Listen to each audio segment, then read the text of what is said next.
Dans cette vidéo, je vais vous montrer comment investir 1000 euros en bourse tout en limitant votre risque et espérer un maximum de rendement. Alors c'est parti. Alors ce qu'il faut savoir, c'est que dans un premier temps, pour investir en bourse, il faut déterminer quel est votre profil d'investisseur. Car chaque personne est totalement différente et tout dépend en fait du profil de risque de chacun. Donc par exemple, une personne de 25 ans ne va pas prendre le même risque qu'une personne de 75 ans. Prenons maintenant l'exemple d'une personne de 25 ans, donc elle aura un profil un peu plus offensif et va se diriger vers des ETF ou même vers de la crypto, car elle a un profil beaucoup plus risqué et son objectif, c'est la croissance. Tandis qu'une personne de 75 ans n'aura pas du tout le même objectif. Son objectif premier, ça va être la transmission. Donc elle va plus s'orienter vers des actions comme des obligations ou du fonds euro qui est beaucoup moins risqué. Donc on voit vraiment qu'il y a deux différences entre ces deux profils de risque.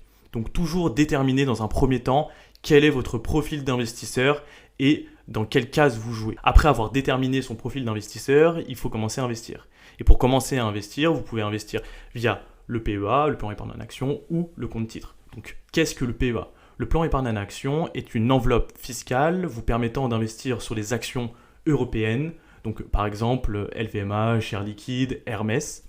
Et pourquoi il est intéressant d'ouvrir un PEA ? Pour faire un bref rappel sur la fiscalité sur le plan épargne en action. Donc voilà, si vous détenez ce PEA pour moins de 5 ans, donc vous avez moins de 5 ans de détention et vous souhaitez par exemple retirer ce capital, vous êtes imposé à 30% et votre PEA se clôture automatiquement. Néanmoins, si vous détenez le PEA pendant plus de 5 ans et que vous réalisez par exemple des bénéfices, donc imaginons que vous avez mis 100 euros et que ça se transforme en 200 euros, donc vous avez gagné 100 euros, vous ne serez plus imposé à 30% mais à 17,2%. Et votre PEA ne sera pas clôturé. Donc c'est ça l'avantage. Donc le plus important, c'est d'ouvrir son PEA le plus tôt possible pour espérer réduire cette fiscalité sur les plus-values. Donc voilà, dans un second temps, vous avez aussi le compte titre. Donc le compte titre qui est très intéressant aussi parce que voilà, ce qu'il faut savoir, c'est que dans le PEA, vous êtes limité sur le versement. Vous pouvez verser uniquement jusqu'à 150 000 euros. Tandis que le compte titre, vous pouvez verser autant que vous voulez et vous êtes plus diversifié au niveau des actions. Parce que sur le PEA, vous pouvez investir que sur des actions de la zone euro ou certains ETF, tandis que le compte titre, vous pouvez mettre un peu tout ce que vous voulez. C'est-à-dire que vous pouvez acheter du Apple, du Nvidia, donc des actions individuelles des États-Unis. Et néanmoins, le problème sur le compte titre, c'est la fiscalité qui est plus contraignante, qui est à 30%, peu importe la durée des détention.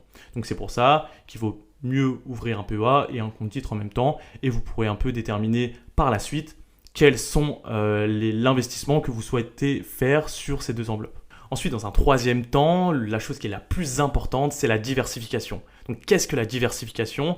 C'est ce qui vous permet en fait de réduire considérablement votre risque. Donc, ne pas mettre tous ses œufs dans le même panier. C'est pour ça qu'on vous recommandera jamais de mettre 100% de votre patrimoine en crypto. Donc, toujours se diversifier. Donc, voilà, si par exemple vous aimez prendre du risque, vous pouvez mettre un peu en crypto, ensuite vous pouvez mettre un peu sur des actions, sur des ETF, donc toujours se diversifier. Donc vous mettez un peu d'obligations, un peu d'actions, un peu de crypto, et voilà, donc ne jamais mettre tous ces œufs dans le même panier, c'est vraiment la chose qu'il faut retenir dans cette vidéo. La diversification est roi, et c'est ça qui va vous permettre d'avoir des gros rendements dans le futur, et surtout de réduire considérablement votre risque. Donc dans un quatrième temps, j'ai envie de parler des ETF. Pourquoi des ETF ? Parce que c'est un outil qui est tellement puissant pour investir en bourse.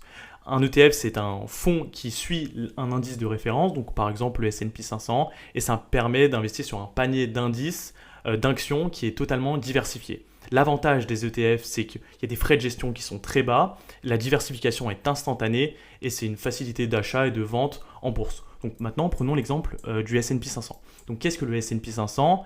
C'est un indice américain donc, qui suit les 500 plus grosses entreprises américaines. Donc dedans, vous avez du Apple, du Microsoft, du Amazon.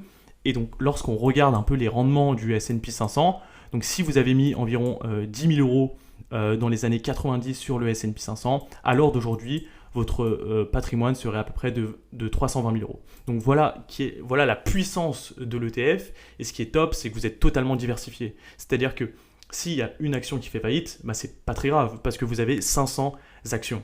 Donc c'est pour ça que, comme je le répète, la diversification est roi. Et l'avantage des ETF, et c'est surtout qu'on peut en détenir via son PEA. C'est-à-dire que vous pouvez vous exposer aux actions américaines qui est le meilleur marché du monde via votre PEA. C'est pour ça que c'est ultra intéressant. Ensuite, dans un second temps, quel est un peu le taux de croissance annuel composé des ETF. Donc par exemple, sur le S&P 500, on est sur une moyenne de 10 à 12% annualisée, ce qui est vraiment génial lorsqu'on compare par exemple au livret A qui est plus vers les 3%. Donc ensuite, dans un dernier temps, j'aimerais qu'on parle un peu de rester informé et patienter. Car investir en bourse, c'est non pas un sprint, mais c'est un marathon. Il faut toujours voir, il faut toujours avoir une vision long terme de la bourse. Car c'est ça le plus important. Car si vous regardez votre portefeuille il y a 1 ou 2 ans, il n'y aura pas forcément de grosses fluctuations. Mais si vous avez un horizon de 15-20 ans, vous serez imbattable. Vous ne pouvez pas perdre en fait. Donc toujours dézoomer les graphiques. Donc ne pas regarder en 1 minute ou 2 minutes, mais regardez sur 10-15 ans et vous allez voir et surtout vous allez vous rassurer. Car le jour où vous allez subir une baisse, vous allez peut-être paniquer et vouloir vendre. Mais voilà, dézoomer le graphique et vous allez comprendre que en fait, voilà, la bourse, c'est du long terme. Si vous investissez en bourse, ayez toujours une vision à 10, 15, 20, 25 ans et là, vous serez imbattable. Donc voilà, formez-vous continuellement, regardez des vidéos comme là vous faites, allez sur Twitter, sur YouTube, lisez des livres, c'est ultra intéressant. Soyez patient, comme je l'ai répété, donc gardez toujours un horizon long terme et bien sûr, suivez l'actualité économique. Donc voilà, j'espère que cette vidéo t'a plu. Donc tu peux t'abonner, laisser un like, un commentaire et on se retrouve pour une prochaine vidéo.